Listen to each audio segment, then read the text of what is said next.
Ézéchiel chapitre 1. La 30e année, le 5e jour du 4e mois, comme j'étais parmi les captifs du fleuve du Kébar, les cieux s'ouvrirent et j'eus des visions divines. Le 5e jour du mois, c'était la 5e année de la captivité du roi Joachim. La parole de l'Éternel fut adressée à Ézéchiel, fils de Buzi, le sacrificateur, dans le pays des Chaldéens, près du fleuve du Kébar. Et c'est là que la main de l'Éternel fut sur lui.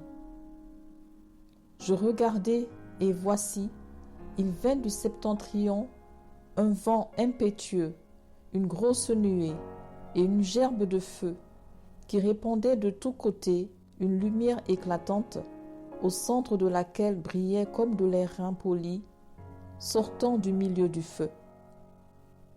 Au centre encore apparaissaient 4 animaux dont l'aspect avait une ressemblance humaine. Chacun d'eux avait 4 faces, et chacun avait 4 ailes. Leurs pieds étaient droits, et la plante de leurs pieds était comme celle du pied d'un veau. Ils étincelaient comme de l'airain poli. Ils avaient des mains d'hommes sous les ailes, à leurs 4 côtés, et tous les 4 avaient leurs faces et leurs ailes. Leurs ailes étaient toutes jointes l'une à l'autre. Ils ne se tournaient point en marchant, mais chacun marchait droit devant soi.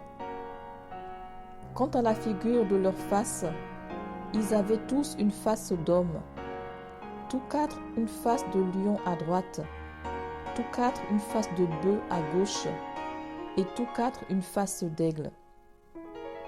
Leurs faces et leurs ailes étaient séparées par le haut. 2 de leurs ailes étaient jointes l'une à l'autre, et 2 couvraient leur corps. Chacun marchait droit devant soi. Ils allaient où l'esprit les poussait à aller, et ils ne se tournaient point dans leur marche. L'aspect de ces animaux ressemblait à des charbons de feu ardents.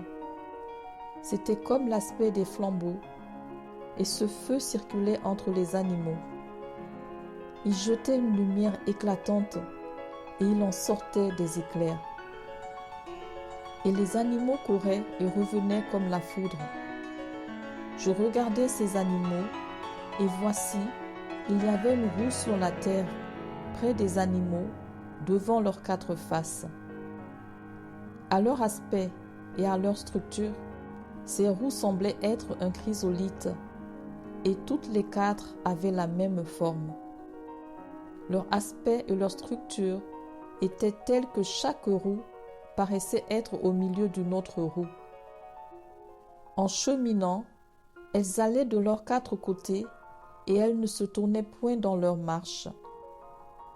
Elles avaient une circonférence et une hauteur effrayantes, et à leur circonférence, les 4 roues étaient remplies d'yeux tout autour.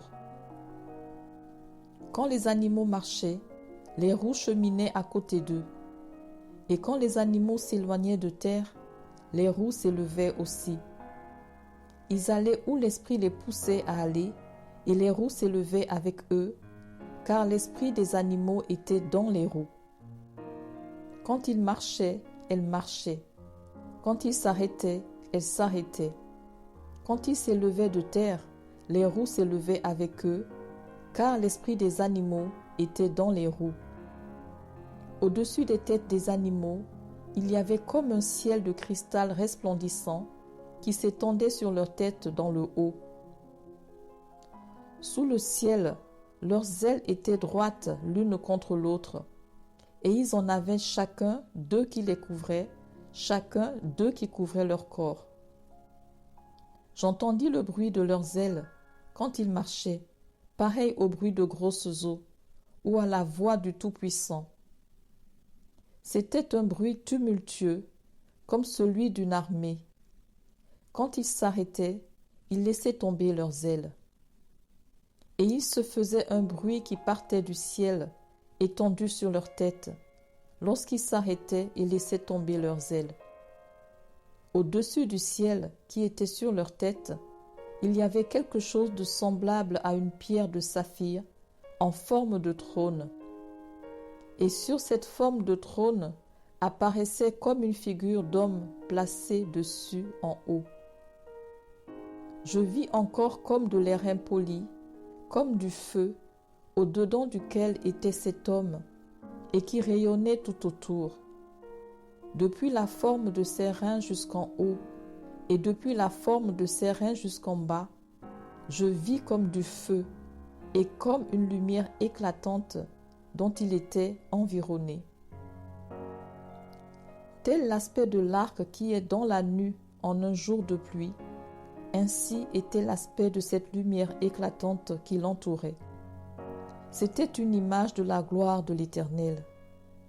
À cette vue, je tombai sur ma face et j'entendis la voix de quelqu'un qui parlait.